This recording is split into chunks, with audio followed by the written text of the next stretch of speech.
All right, let's see. I got my travel checklist here. Computer, iPad, other electronic devices, check. Passport, check. Suits, underwear, socks, check. Cool sneakers so I can pretend to look like today's CEOs, check. And self-help book to restore my dignity after dealing with the indignities of travel, check. Do you live, eat, and sleep the hotel industry? Looking to brush up on your game? You've come to the right place. Welcome to No Vacancy, the hospitality industry's #1 podcast, with your host, Glenn Hausman.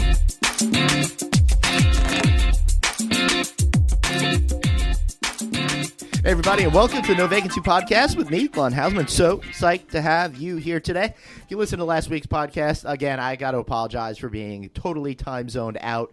I was a mess. I'm not even sure what it said. A few people have gotten in touch with me and said it was not as big of a disaster as I thought it was, so I was very relieved to hear that, especially considering I've been so tired because I'm traveling so much, and I think I'm on the road for the longest stretch of time in my entire career, and I mean just week after week after week being on the road, but it's exciting, it's invigorating, it's fulfilling, and I get a chance to talk to so many great people, not just here in the United States, but around the globe. And if you hadn't heard the show from London, I highly recommend that you download last week's show. Also, if you're not getting our weekly newsletter, make sure you text the word hotel to 66866. Yes, it's that easy. Get our Sunday night newsletter by doing that. And check out our all-new NoVacancyNews.com. I think you're going to love it. Podcasts are there. We've got a lot of videos that are there and all the breaking news headlines you need to be more educated. Now, before I bring in my special co-host for today, you know what? Let me bring him in first. Bruce Ford, how are you, sir? Mr. Hausman, it's wonderful to see you in a place that's not 10 degrees. I know. It is absolutely incredible. And for those of you wondering where we are in Fort Lauderdale at a undisclosed location. I'm here in Fort Lauderdale, but we're at a hotel in an office park. Not necessarily my favorite place to be. You would never Fort pick Lauderdale. this, Glenn. I would never what? You would never pick this. No, I would not pick this hotel personally, but we were here for Zahoa Leadership Conference. What fun. What a great day. I got to tell you, I'm feeling super special for even being invited to something like this. It was really quite invigorating, a private, invitation-only kind of event where we just really kind of talked about what should a HOA be going forward. Right. And great brainstorming session, 14 tables of industry professionals, really a mix of some suppliers, some conference leaders, some CEOs, some hotel owners, some obviously a HOA staff and regional directors and the board members, and it was pretty invigorating. I always enjoy these strategic planning sessions. You get to hear how people think and how they process information. And, right. At the end of the day, lodging Econometrics is a family business. And so sometimes you feel like you're in just a little bubble, but, you can get into the bigger bubble. So it was really enjoyable today. Well, I had a great day. I kept looking around the room and seeing all of these amazing executives and going, what am I doing here? Why did they invite me to this particular event? But it was so much fun to be here. Wish we could tell you more about it, but hey, we can't. Everything can't be For public. sure. But one thing I can tell you is I love myself some Duetto, the revenue management strategy technology that thousands of hotels are using to make more money. Bruce, I love this company. I love what they're doing. And I would love for each and every one of you out there to go to getrevenueresults.com, learn a little bit more about what they do, how they can help your business, and why I'm so infatuated with them. And it's not just because they're supporting this podcast, which is super terrific, awesome, allowing me to bring you great stories each and every week. But speaking of great stories, I want you to learn all about revenue management, the history of revenue management, what it is going to do for you when you have a great revenue strategy in place. Check out my podcast with their CEO, Patrick Bosworth, and everything you need to know will be revealed. GetRevenueResults.com. That's GetRevenueResults.com. Bruce Ford's already clicking away, checking it out, so I thank you for doing that. Well, it's true that revenue management is one of the top needs at whether you own one hotel, 8 hotels, or 80 hotels. Being able to manage easily the rates with which you charge. We all have a very different book of rates every single night, from the leisure traveler to the business traveler to the frequent guest who stays in the hotel a lot to the group to the bus tour to all different types of things. And this really kind of helps you create a platform to understand the future, which is ultimately very important. And right. improves dollars to the bottom line, right? Sure does. Now, Bruce, man, I feel like we're going to be seeing a lot of each other this month. As I mentioned, I'm on the road every single week this month. I've been on the road for the last few weeks. Next week, we got the California Lodging Investment Conference. You're going to hear an ad for it mid-show, but they're sold out. Sorry, guys. Yep. You could have acted. Nothing personal, but you can't go now. Maybe if you want, reach out to the conference organizer, Craig Sullivan. He might be able to sneak you in the back of the room because I'm psyched. Bruce is going to be doing a great presentation. I'm opening it up with a great panel. We're going to have fun. But more importantly, the day after Click, we're going to be maybe doing some Facebook Live stuff. We'll see if I get the technology working, but we're going to be recording a podcast there, doing a barbecue. Should be a lot of fun. So if next week's show happens to be just a little bit itsy late, that's because I wanted to give you freshest news possible. Now I got to choke. Bruce, take it away. Well, it's to be said, it's all about California, hosted in Southern California, and it's really a collection of, at the end of the day, California's economy and the hotel industry in California is the largest in the country. And so as a result, a state-dedicated industry investment conference in California seems to be a pretty big hit. Yeah, second year, sold out. How unbelievable is that? And sold out, 3 weeks before the show even shows up. And then the week after, we are back with AHOA. We're there for their national conference, their annual national conference. I'm super excited. I'm the official podcast host. Bruce, we're going to have to get you on another video podcast while we're there. That's going to be a lot of fun. Of course. I'm very excited about that. I'm going to be doing an educational panel with STR and CBRE, and we're going to be talking about what does the data say. So you're going to be educating STR and CBRE. Well, we specialize in the pipeline, and we definitely don't always agree on our opinions, but in terms of where we are on new supply these days. But Lodging Econometrics has, recently released the global new supply, and, quote, we are tracking throughout the world 2.128 million guest rooms in the new construction pipeline, including more than 1.1 million rooms physically under construction today. So we have a very robust growth curve out there for hospitality construction. And today, if you're analyzing what's in the ground, the United States has 200,000 rooms in the ground. China still has the most of any country, currently almost 375,000 rooms under construction in China. They're going to have a big opening years in 2018 and 2019. And much of the story in the Asia-Pacific is the growth of the Southeast Asia market, continues to put more projects into the pipeline, continues to do more select service. There's a few interesting notes on Asia at the moment. Hampton Inn doing a master franchise agreement with Platino Hotel Corporation, now have over 225 Hampton Inns in the pipeline in China. Right. So that's an interesting story. We have also begun to see, as I said, more Southeast Asia. Indonesia is now the third highest pipeline for a country, and we continue to see more activity there. Moving towards Europe, we had a great pipeline growth in Europe this year, more than 22% addition year over year, both on projects and rooms, very similar number there. So that's very impressive. And the Middle Eastern pipeline continues to come back, but coming back in a different way in that they're building a lot more select service in the Middle East now than they did in the last cycle, and we continue to see Saudi Arabia and the Emirates, particularly Dubai, back building more hotels. Right. All right, so let's get down to the nitty-gritty. Let's get this show on the road. I want to find out from you what all of this actually means contextually, right? Going to the United States, the construction pipeline is doing great. That's good for a whole lot of people, right? But What does that mean to the average hotelier out there? Is this a good thing for them? Is it a bad thing for them? Does it depend on where they are? What's your assessment? The first thing to take away is that because there's so many new brands, we're going to continue to see a new construction pipeline. We've had so many new brands announced since 2012. More than 78 brands are building their first location in the United States. Wow. So that's a mix of global companies like Marriott, Hilton, and IHG announcing new brands. Then you have more domestic companies. Montage is an example of that with their new Pendry brand. And then you have international companies that are coming to the United States for the first time, and that can be Citizen M.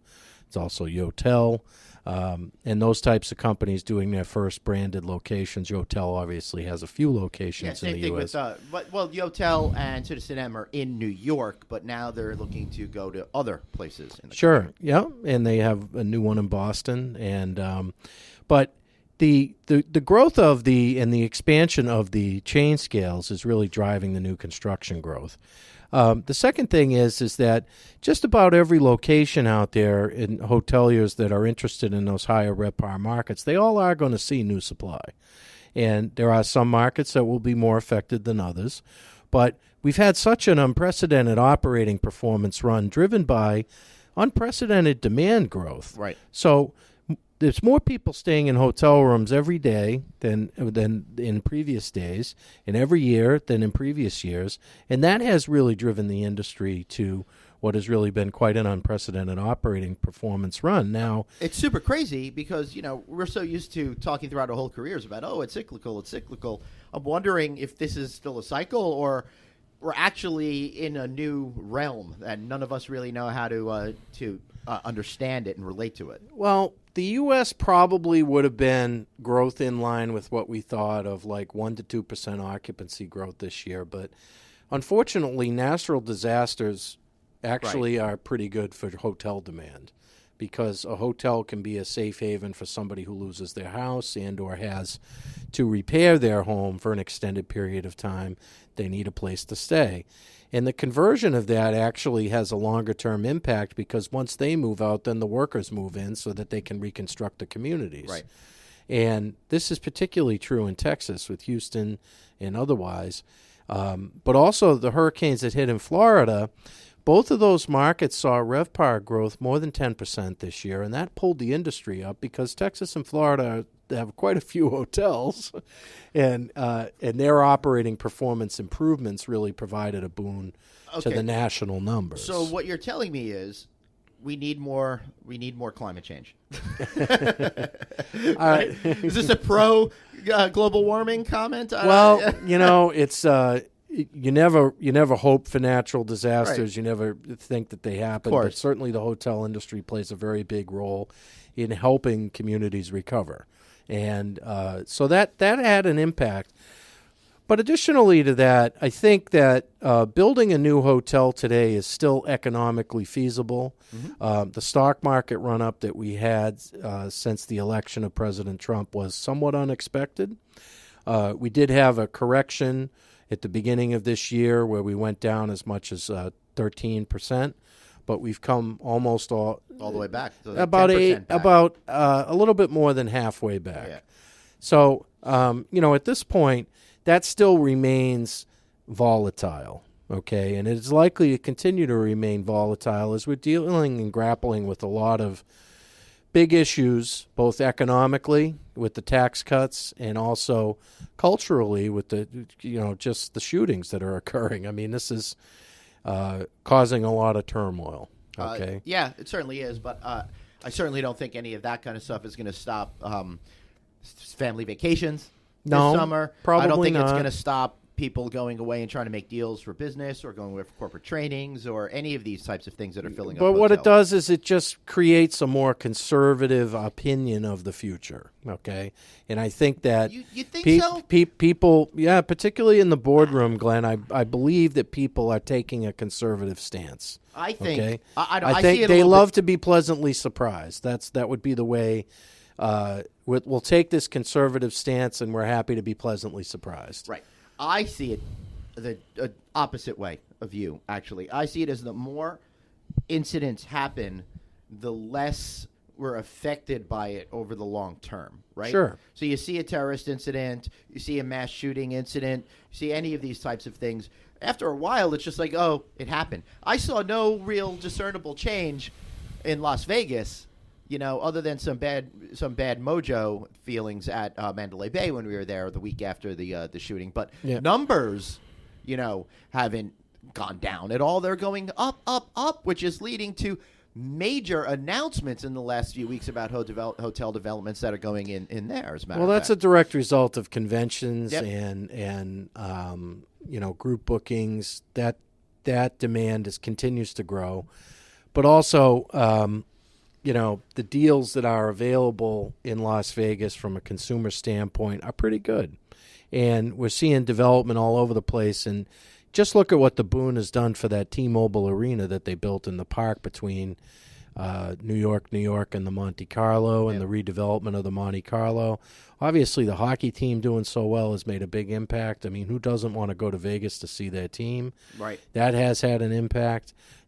The doubling and the expansion of the Las Vegas Convention Center, the fact the Oakland Raiders are moving to Las Vegas, the construction of a new stadium, all of that stuff is, the general economic development that helps hoteliers get over the hump in terms of wanting to do these types of projects. Right now, for you guys listening out there, we got plenty of shows on Las Vegas, so go check our back catalog, download those. I don't want to spend the whole show talking about Vegas again, though I love talking about Vegas because to me it's at the vanguard of design and hospitality and food and all that kind of stuff. But I want to know from you, Bruce Ford, you've got the magic numbers in that head of yours. I don't know how you remember all of these things, but what are the markets that you're seeing maybe the greatest opportunity for hoteliers today, and maybe the ones that are more challenged for hoteliers today?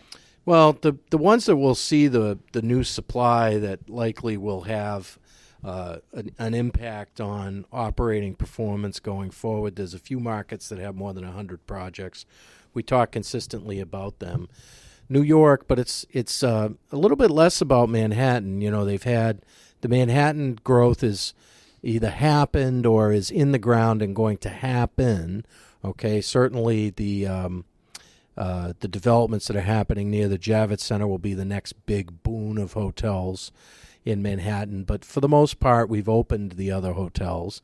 The boon now in the New York market, which, by the way, geographically was altered 2 years ago to now include the airports at LaGuardia and JFK as part of the New York market in terms of what we talk about for operating performance and what we talk about for development. Okay. And there's 68 hotel projects out there, Glenn. That's between LaGuardia and JFK. That's a lot. And I talk to New York hotelier guys, and, these men and women tell me that it's getting really hard to maintain rate. Forget about pushing rate. They're having trouble maintaining it and filling all of their rooms because there's so many new projects and product in the market. Guess, again, it's follow the economic development. The state's spending how much on LaGuardia and JFK? I think what they've already spent and then what they're intending to spend. The billions new terminal. And billions. It's got to be over $25 billion. So I was in LaGuardia yesterday, and I'm going to be back there late tonight as we're recording this, and it is so much fun to see them building a brand new airport in the middle and around and on top of one of the worst airports in the entire country. It is fascinating to see how they're squeezing everything in, and this building is coming up 3 inches from this existing thing, which will eventually be knocked down, and they're building all these different roadways all around. And if you know anything about LaGuardia Airport, to go from Terminal B to C isn't just go straight ahead 3 feet. It's go around in this giant curlicue thing all the way around the airport, back one way, back the other way, back the other way again until you get to your place. So it's really cool to see what they're going to be doing. To me, I'm stoked about what one of the things that they're doing. They have the main terminal out front, and then they're going to have like a sky bridge going over an active runway to another terminal. So you'll be able to stand up and look at the airplanes passing underhead as you go by. That's going to be so cool. Yeah, the growth in, obviously the passenger traffic in and out of JFK and LaGuardia is now the capacity is going to dramatically change. Well, you can't change LaGuardia. They have rules in place because they can only do certain amount of landings and takeoffs every day because the runways crisscross, right?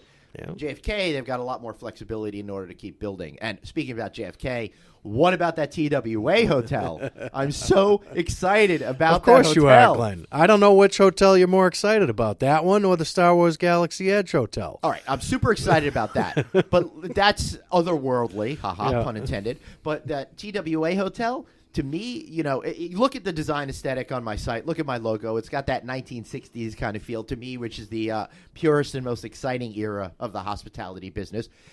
The way I've created in my mind, not maybe actually how it was. And the TWA hotel is going to have that super 1960s aesthetic. I've seen some of the bars that they plan there and the restaurants, and it's all going to be super retro. I can't wait. Mm-hmm. Oh, I'm excited to see some of the projects. Not only the airports are interesting, and obviously JFK and LaGuardia will likely play in this, but you know, a lot of the demand change is something you see as a business traveler a lot, is companies getting together and bringing staff together at a regional location where everybody can get to it pretty easily, whether they have some drive to and some fly to. But they sit in a hotel for a couple days and they meet.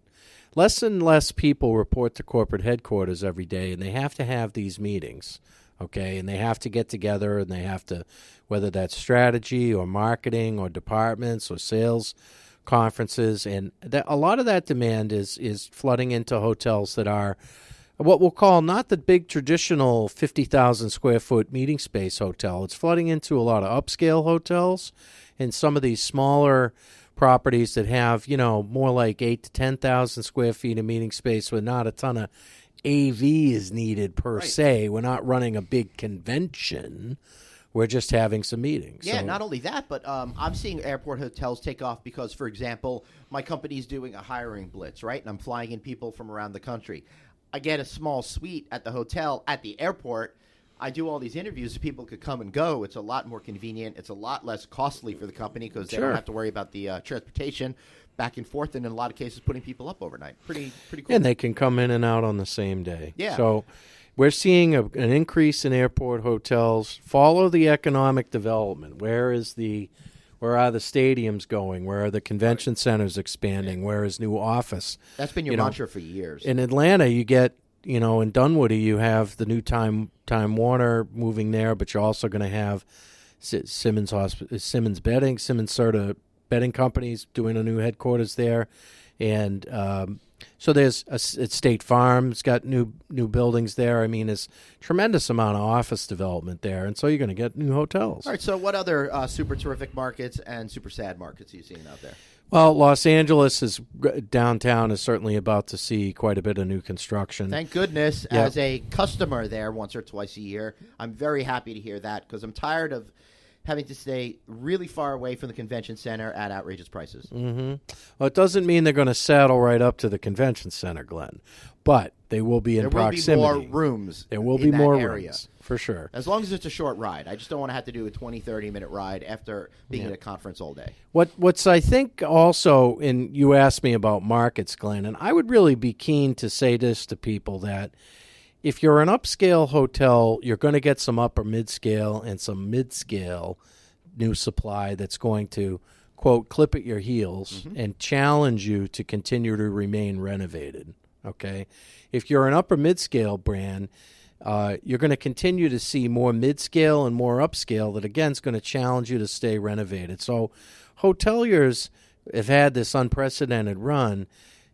The strategic planning of your renovation and CapEx budget in the next couple of years is probably as important as it's ever been, because you have to continue to maintain your market share in the marketplace as demand grows, but you also have to continue to maintain the quality of the product so that you keep getting the rate. And as the rate keeps going up, you know, hotels need to continue to evolve. And the chain scales below them are going to continue to clip at their heels. Well, that's a very prescient statement to make. If you guys stick around, the second half of this show is with Monte Jump, who's in charge of Crowne Plaza, and we talk about how they are looking to reinvent a lot of what they're doing to better appeal to today's traveler. So stick around. You're going to love that. What else are you thinking about these days, Bruce, in terms of markets? I'm thinking in terms... How about Nashville? Can that keep going? Is that ride ever going to end? Economic development, Glenn, economic development. Nashville is, you know, kind of a new, cool, like Seattle was cool 20 years ago. People want to be there. Okay, they want to live there. They want to. The market's got a lot of flair to it, and I think that we haven't seen a ton of new announcements, but the openings that are coming are fairly unprecedented across all really chain scales. So Nashville can keep going. And I believe that, you know, new supply will affect it for a little while, but I also believe that it's got the robust demand drivers that will continue to improve it. And I just beg everyone out there, the next time you hold an event in Nashville, do it downtown, please. I'm tired of staying. You don't want to go to the Gaylord anymore, Glenn? I love it. I don't want to complain about it, but I just want to be downtown. Yeah. I love downtown, and there's not enough events taking place. Haven't you heard downtown. the story, Glenn? You know, when you stay in when you have an event in a downtown location, you lose people because they're out. Yeah, socializing. I've heard that too. And networking. But how many people go to events in Vegas every single year? Yeah. I mean, come on. How many people go to events in New York City? I'm tired of that as an excuse. Yeah. I would like to be close to some Nashville hot chicken and some music and Peg Leg Porker, my favorite barbecue place in that. That plug is absolutely for free. Go check it out. Peg Leg Porker. So I can't wait for you to take me around National Harbor next month, Glenn. I've never been before. Yes, when we're there for the AHOA conference, March 27th through March 30th, where on the official podcast of the AHOA annual convention. I'm so psyched because we're going to be getting lots of great stories from the owners and operators telling. Now, did you rent the stories. Segways we talked about so we could get around over there? No, but there is a shuttle that can get us over to Okay. the casino, the MGM casino, from there. And I do believe my room is at the Residence Inn across from the Gaylord, which is actually going to be closer in terms of footsteps than rooms I've had at the National to the convention center there. It's such a long, Because you're long so hotel. special as the podcast host that you have to stay at the Residence Inn, huh? I think I'm just so special that they said they don't want me in the same building as their membership. Well, you know, it's scary true, Glenn. Scary true. Scary true. Yeah, but that National Harbor Casino's really super. I love that. I love that design on that building. I'm looking forward to seeing it. I'm also going to be doing some really cool podcasts around town earlier in that week, so that'll be fun. You guys will have lots of great content to listen to come April. So one more thing on the forecast, Glenn. Yeah. Okay, so in 2016 in the lodging industry in the United States, LE had 99,881 rooms opening nationally in 2016. In 2017, last year, we closed out with 116,836 new rooms last year.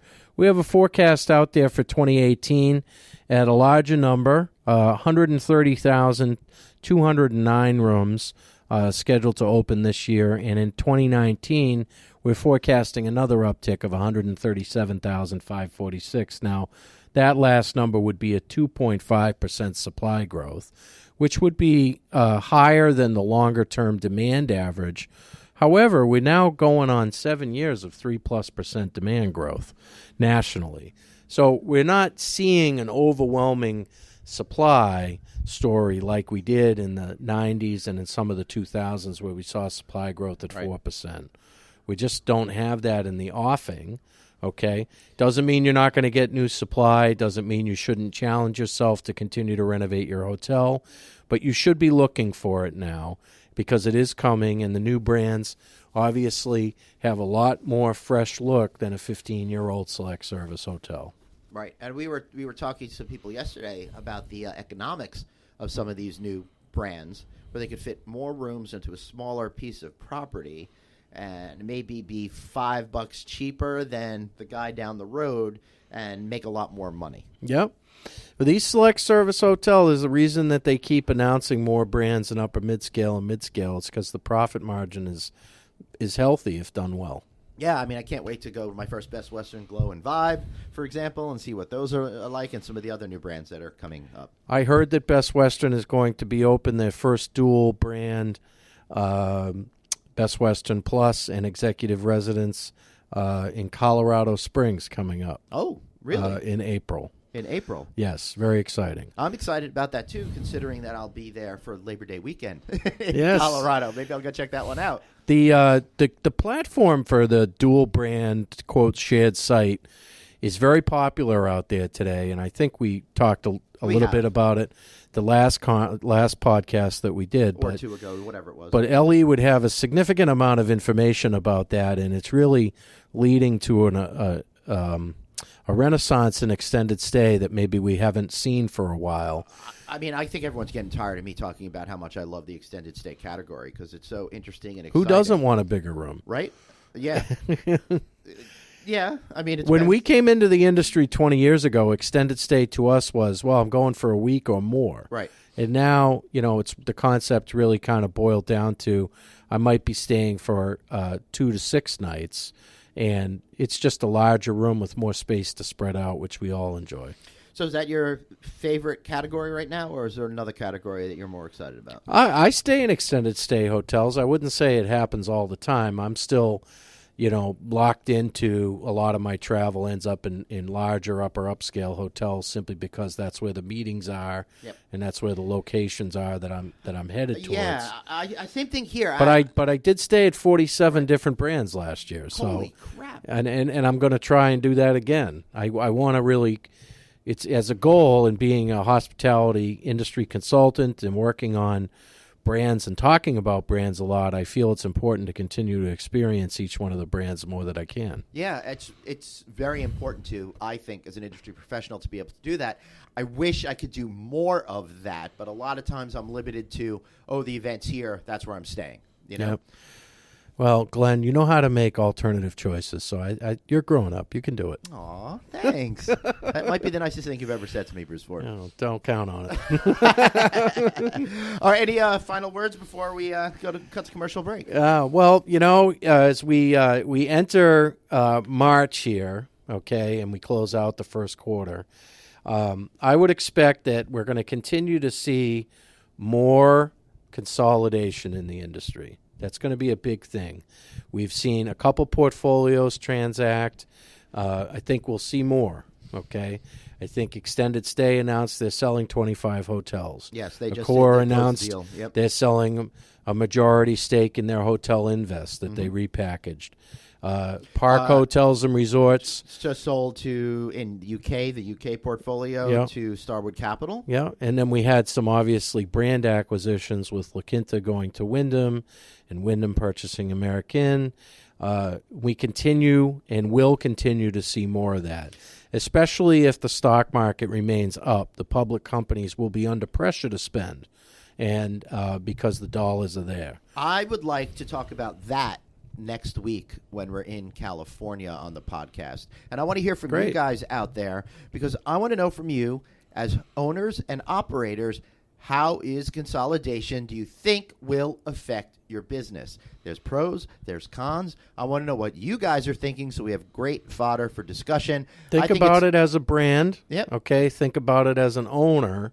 Think about it as, I don't like where that is going. I need to make a change, and kind of what are the options that are out there. We continue to see both brand extensions and new brand announcements having an impact on this, but also consolidation now is going to have a considerable impact on it. So we'd love to hear more from the owners. Yeah, for sure. And this this brand extension thing, it's funny because now we're going back to where we were 20 years ago when there were a lot of brand extensions, and then they got rid of them because they thought it was confusing to the consumer to have, Ramada Plus, Ramada Minus, or whatever they were. I don't remember what they were anymore, but they used to have a whole lot of different ones, and now maybe I'll pull up a chart of all the brands that have added plus to the end of their brand. Yeah, I like that. That would be more than a few. Yeah, it would be. All right, so I think this was a podcast plus. I really enjoyed talking to you today, Bruce. That's a wrap, Glenn. Well, nice to see you again. It's not quite a wrap. Shameless plug, Bruce Ford.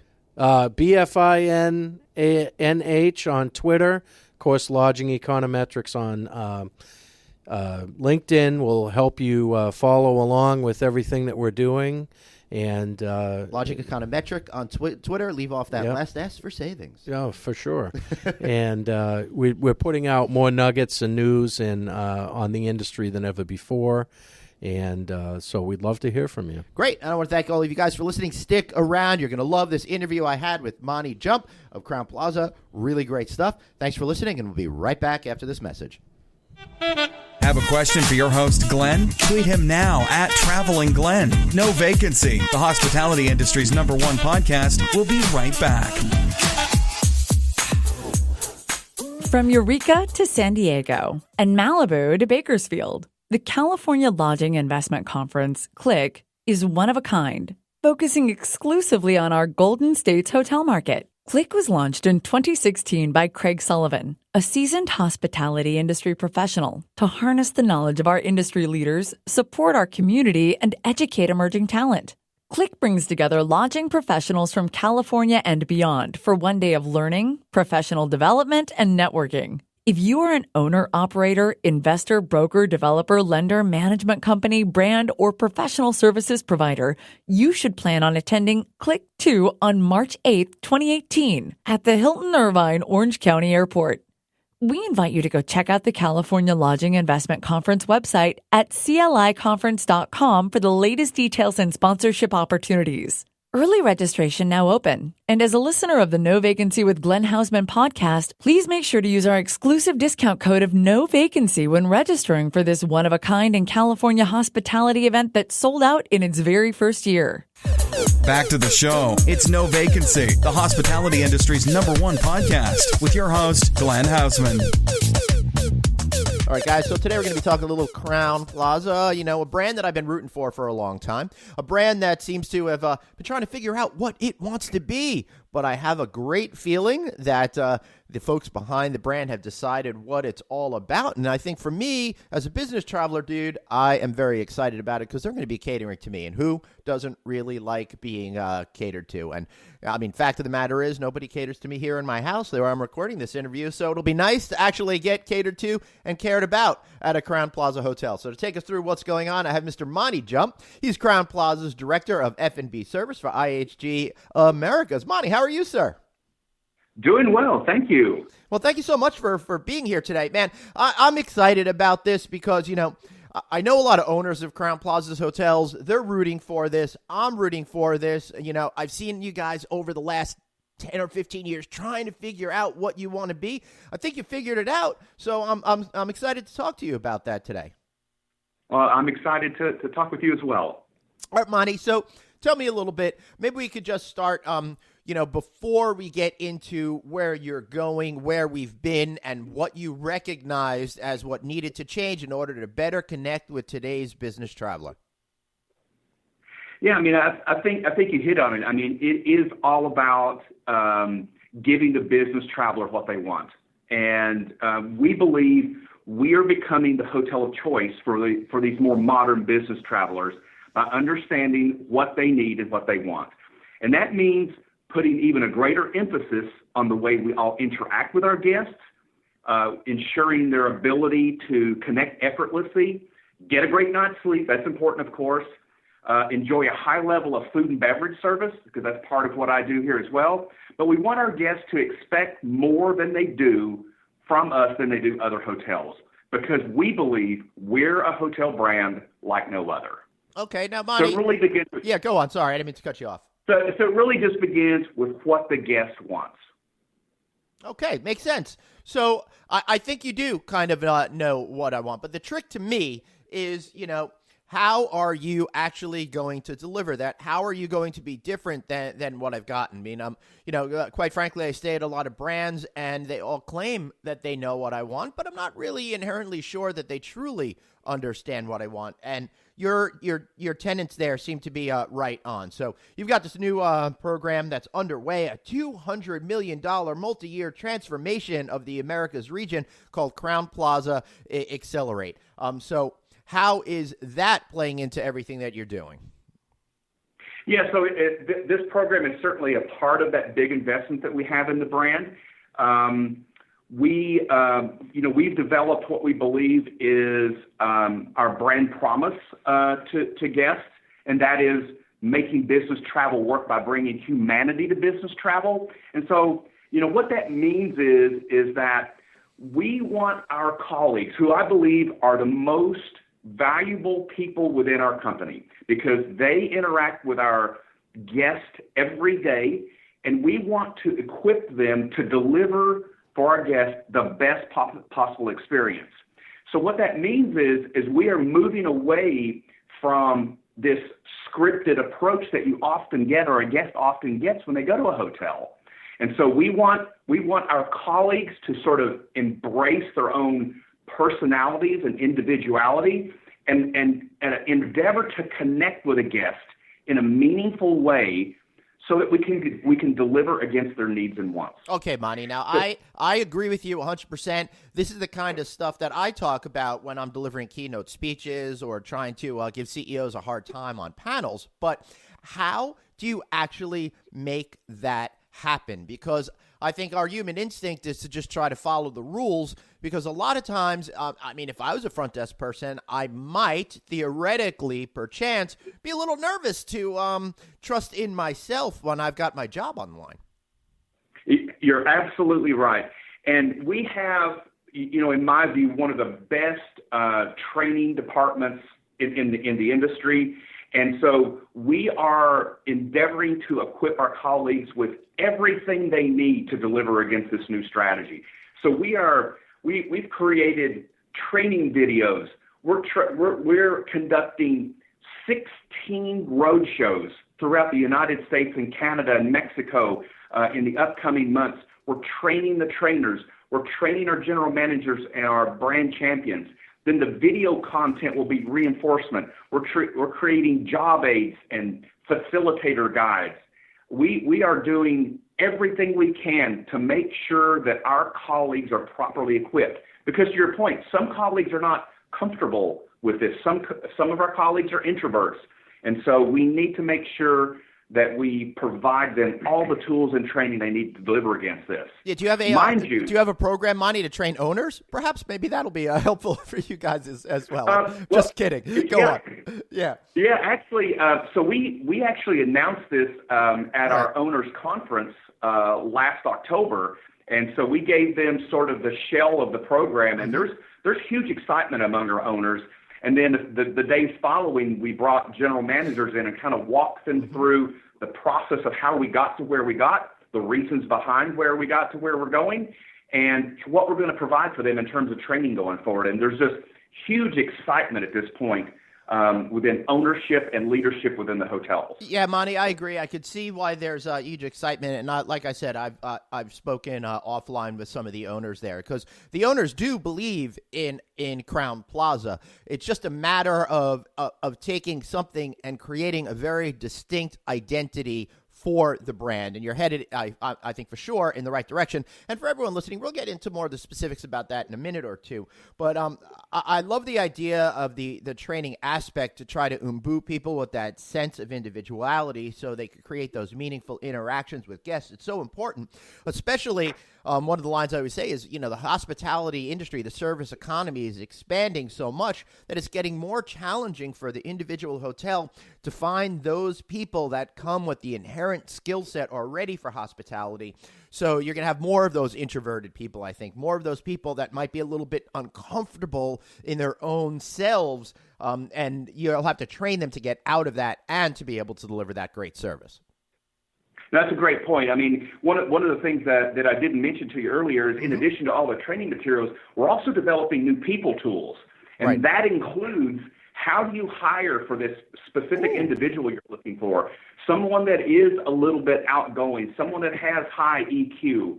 And so those tools will be part of the program that we launch going forward. And it's going to be very extensive, but I think it will take some time to get fully embedded. But we're committed to getting the right people on the front lines and equipping them properly to deliver against the guest experience and expectations. Well, that's an interesting point you bring up, Monty, because, I ask this question to a lot of people, and I get the same answer. You have to hire, and they give me those things that you just said. But I've never seen that actively put down on a piece of paper to help folks that may not realize that that's what you have to do in order to find that right type of personality to fulfill the expectations of your guests while being able to deliver the actual service quality. Interesting.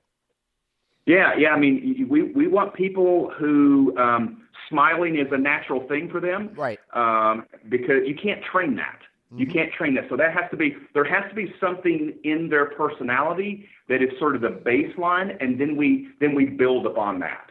Okay, so I guess we've learned that I will never be a Crowne Plaza employee. So, all right, I get it. I don't smile enough. Let's give it a try. Yeah, I'd like give it. A try. Actually, Monty, I'm only half joking here, but I would love to one day just like come down and try working behind the front desk one day. Try to work in the hotel. I experienced it so much as a guest and somebody who professionally complains about the hotel business. I would like to know what it's like to actually experience working in that hospitality environment at someday in my life. Yeah, I had that same aspiration, and I did that. It was like the toughest day of my life.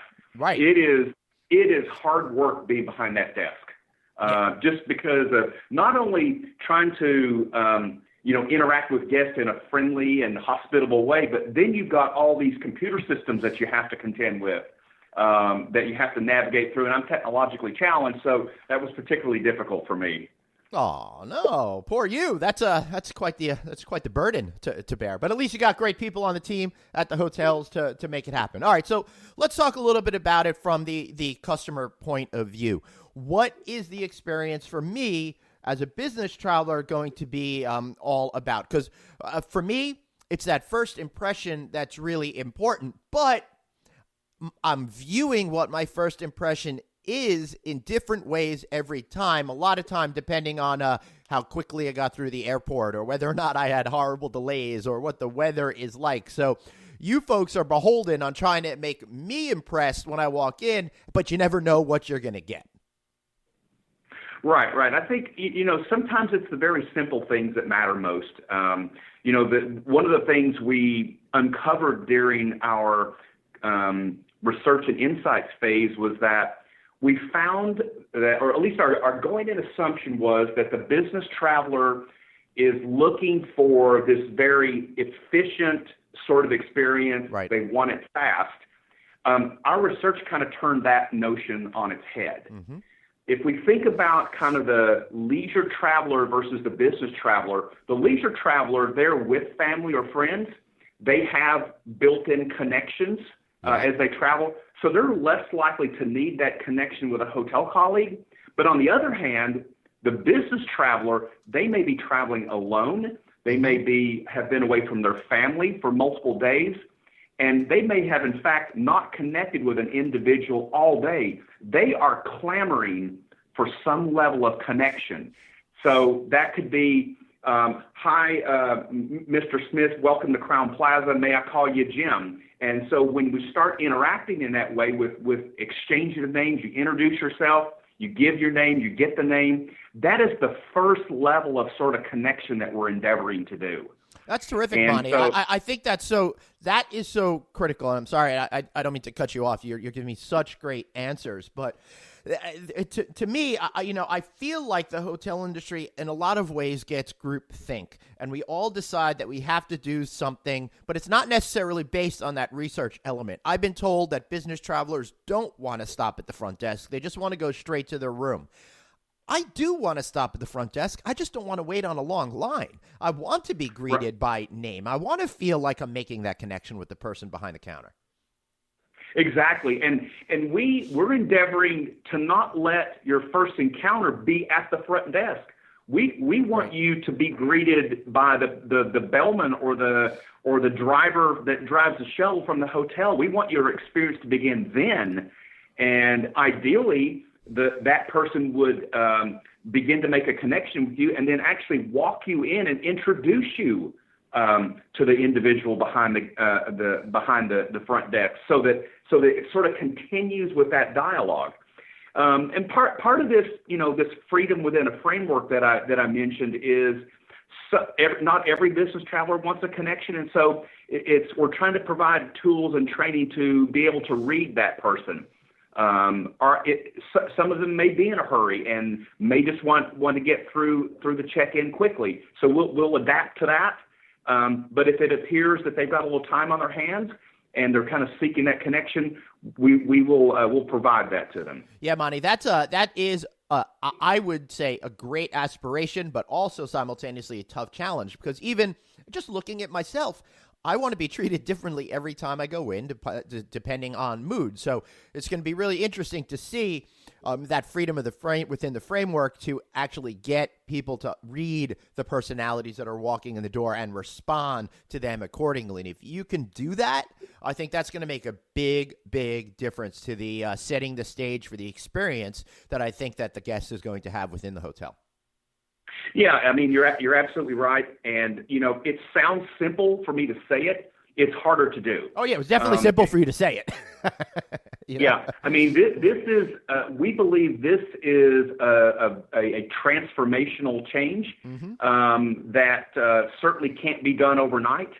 But we are committed to continue to provide the proper training and collateral and whatever we need to do to equip our colleagues to do this over the long haul. Right. So we're not planning just to deliver a program and walk away. Our commitment at the IHG level is to continually provide what they need on an ongoing basis, because it's not going to be easy. Right. That very true. So I guess this moves us into the productivity aspect of me as a business traveler and what I would hope to get out of the Crowne Plaza hotel experience. So what is it that you're going to be doing for that business traveler guest within the guest room to set their stage for productivity and relaxation? Yeah, so there's a few things. So we actually we're trying to appeal to that that modern business traveler. And one of the things we've done is to create what we're calling a work-life room. So it's literally oriented such that a person can relax, or they can be effective in whatever work they need to get accomplished, all in the same place. Additionally, if guests want to venture beyond their room, we've created these multifunctional workspaces where they can plug in, they can interact with others, they can grab a quick snack, they can chat between conference calls. And so these community areas will promote connection and human interaction at the same time. That I like. To me, that's important. I want the freedom to choose whether or not to be productive in the room or in a social setting, whether or not I just want to take part in being alone together with people or actually interacting with other people. One of the things I find frustrating is that certain hotel brands are being created now under the auspices of nobody wants to work in the room, everybody wants to hang out in the lobby. And I think that misses a big component, especially for business travelers of a certain age that have been doing things for 20 plus years in their career, like me. I like to have a desk. I like to have a place to relax within the room. So what about the room design? Because I know you're kind of changing that around as well within the confines of the guest room to make it a little bit laid out in a way that makes more sense for the business traveler and productivity. That's right. So, just like people compartmentalize their lives, we're sort of compartmentalizing the room. And so I don't know if you've had an opportunity to stay in one of our work-life rooms. Nope. But it's all about how you, because obviously we're not tearing down any walls. And so it's about how you arrange the furniture and fixtures and the bed and the couches and so on in a way that's effective and efficient. So sometimes it might mean just turning a piece of furniture at a specific angle that makes it more effective and efficient. So there's some upgraded pillows and those kinds of things to kind of help make their sleep time better. But the sort of the way we've sort of oriented the furniture and fixtures in the room make for a much more effective work experience while trying to balance that work-life balance. That's interesting that you say you could like move stuff a little bit for a much greater effect. How did you figure that out? There's a lot of people much smarter than I that figured that out. Yeah. It's always going back to a couple of things. One is we endeavor on this brand to avoid creating programs that are just created here at the corporate office. We endeavor to go out and speak to owners, to operators, and to our guests. And so when you kind of take those three pieces of information put together, that's how we build any program here, not just work-life room. And so, again, it's going about what is missing, what are the gaps with a consumer, and we try to address those gaps in the best way possible. So it's an iterative process sometimes, But we believe we've sort of landed on the proper solution, given all those iterations. So how do you figure that out then, Monte? Because from my point of view, one of the things I've noticed is that guests say they want without actually thinking about what they really need. I mean, you look at, generally speaking, in the wide hotel industry, everyone claims they want an indoor pool, but then very few people use the pool, right? So take that philosophy, and the guest is just going to tell you they want everything. Conversely, you get the owners who are, they want to obviously maximize profitability, but they want to lower the amount they spend. So how do you bridge those two things together to make sure that owners are happy while the customers are getting what they actually need, as opposed to the claiming the stuff that they think they want? Yeah, so great question. So part of the sort of the process is that you have to be able to put some sort of visual stimulus in front of all those groups, and then so it's not about here. I want $1 million under my pillow, because every guest would say that, right? But that's not practical, right? But all right, how about $500,000? I'll take that. That's my final offer. Well, only in your room. Okay. Thank you. But it's about putting visual stimulus in front of those different groups. And then once you sort of kind of get it down to a few options, you have to actually go out and literally build those options. And then you bring guests and owners and operators into those built prototype models, and that's where you get the richest feedback. So you're right. It's hard sort of at the conceptual stage, but you have to sort of work your way down the funnel. And once you kind of get down to the most important few, you begin to invest and build in those models and get reactions from the key constituency groups at that point. So how honest? I mean, owners are going to be totally straight on honest with you. How honest are guests when you bring them through these testing facilities? I've been to the design facility, for example, outside Atlanta. How do you know how truthful they're being, or do they just take the attitude of, hey, they asked, I might as well tell them the truth? Yeah, great question. I mean, I think to answer your question in short, I think guests are honest about that, but there's certain techniques that you use when you're with guests to really get to the root of it. So you ask a question, you get a response, you probe that deeper. You say, well, why is that important to you? And they give you an answer, and then you say, okay, well, why is that important to you? And so you really get at the root after asking why is that important to you on multiple times. You actually get to the root of why that's important and what's the driver behind the importance. Right. Speaking of things, trying to get in their head. Yeah, totally. Speaking of things that are important, you got that F&B in your title. Let's talk about food and beverage, because one of the things that I find very frustrating is that a lot of hotels claim that they've got better food and beverage, but it really winds up being a meh. I might as well just go to the Applebee's in the parking lot across the street. And that just hurts me to the core to hear that. Well, I'm not saying that I've had that experience recently at a Crowne Plaza or any of your hotels in particular, but overall, I find that to be an experience. I was actually just at a hotel at the end of last year where they had that hot breakfast, but everything was served in plastic bags, like you would get on an airplane or something like that. And the whole thing kind of just turned me off. And it just made it seem to me like they don't really understand what I'm looking for in a food and beverage experience as a customer.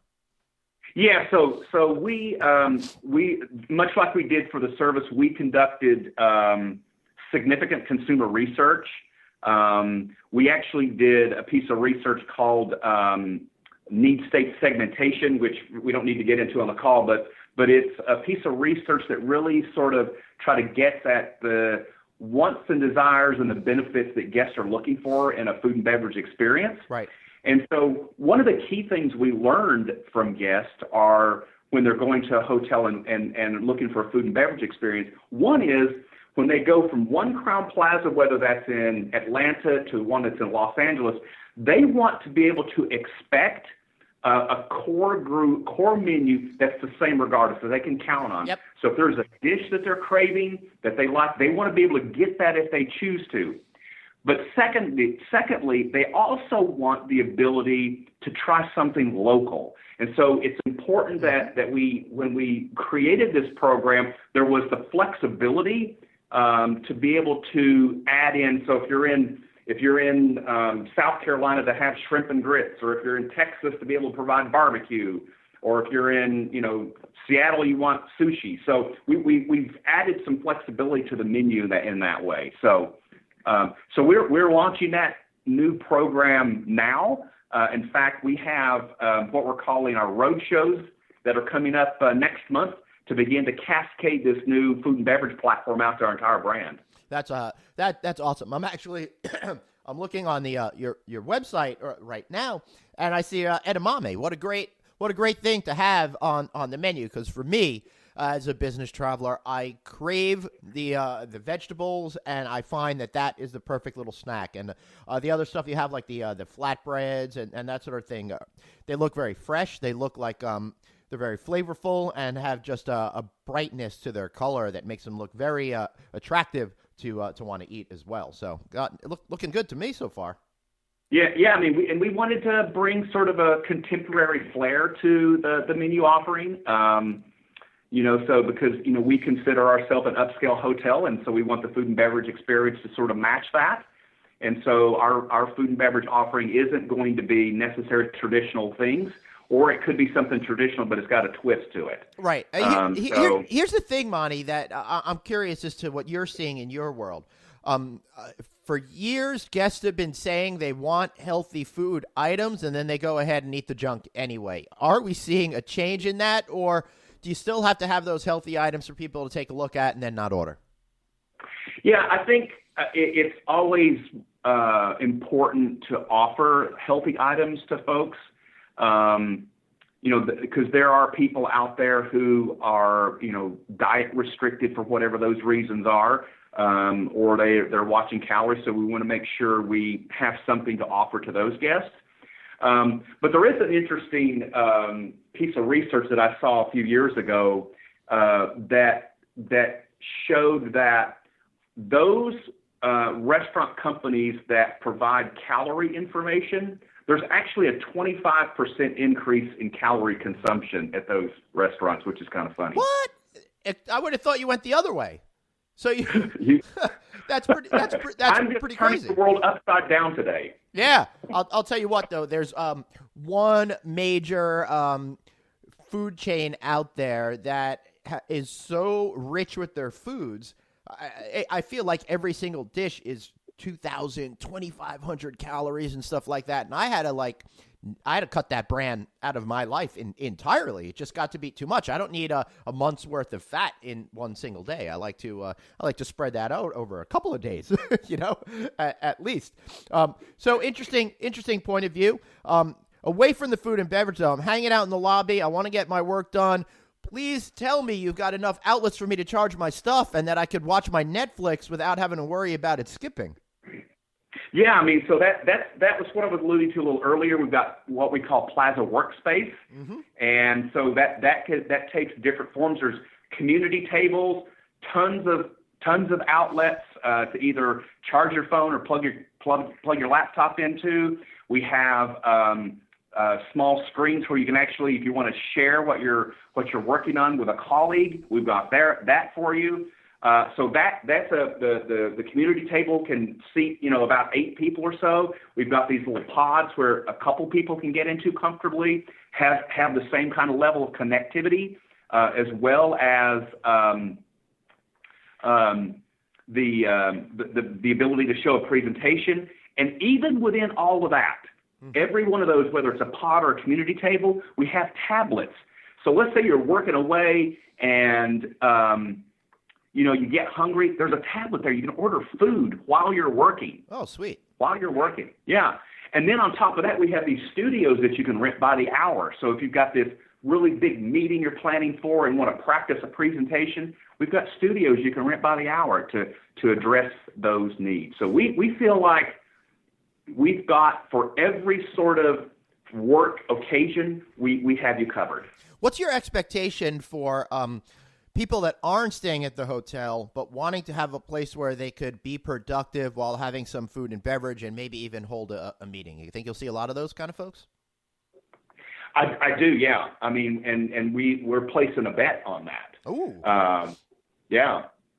So we are that, and that's why we're investing so much time and effort and money in these what we're calling plaza workspaces. Yeah. Yep. We believe it is the wave of the future. I think so too, and I'm encouraging everybody out there that has a hospitality concept to really think about how to merge that co-locating workspace with your hospitality, with your traditional hospitality services. I think it's a great opportunity to create energy and excitement, move that food and beverage sales, and really create a sense of community within your property. Monty, the one issue we haven't talked about yet is your group business that's coming in there. Crowne Plazas all have meeting spaces.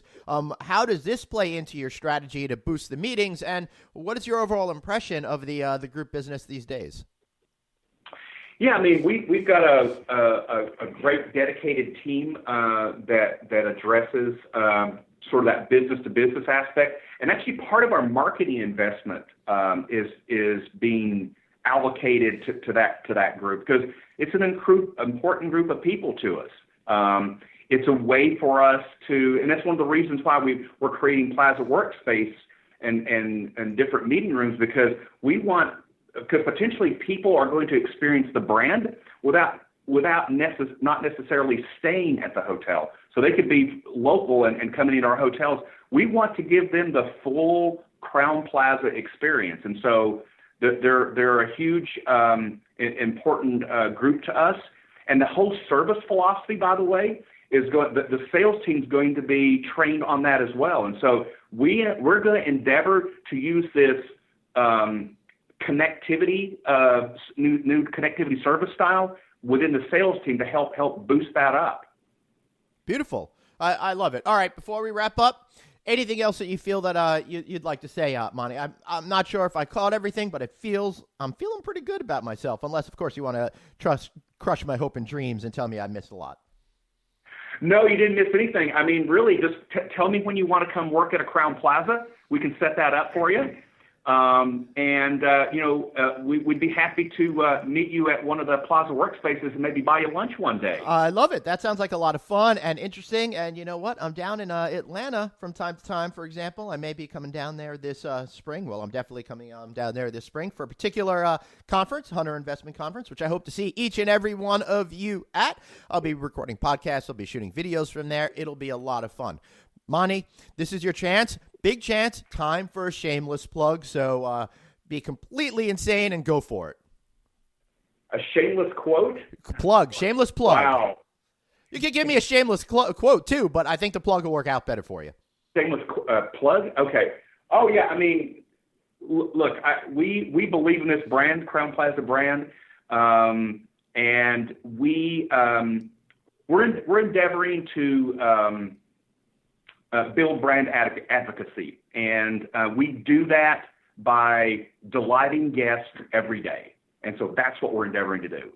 Beautiful. Well, that was a delightful shameless plug. I love it. Make sure you check out Crowne Plaza. If you want to learn more about the Accelerate program, check out accelerate.crowneplaza.com. You'll learn all about it there. Monty, I want to thank you so much for being here today. Thank you so much. It's been a pleasure. I want to thank everybody for listening today. It's been really great learning about Crowne Plaza. I'm very excited to see that they're getting on strong footing and have a distinct point of view. And I'll tell you what, I'll be back next week. That is, unless I definitely want to just give this all up and get myself at a Crowne Plaza, get myself a job at a Crowne Plaza. Thanks for listening. See you next time.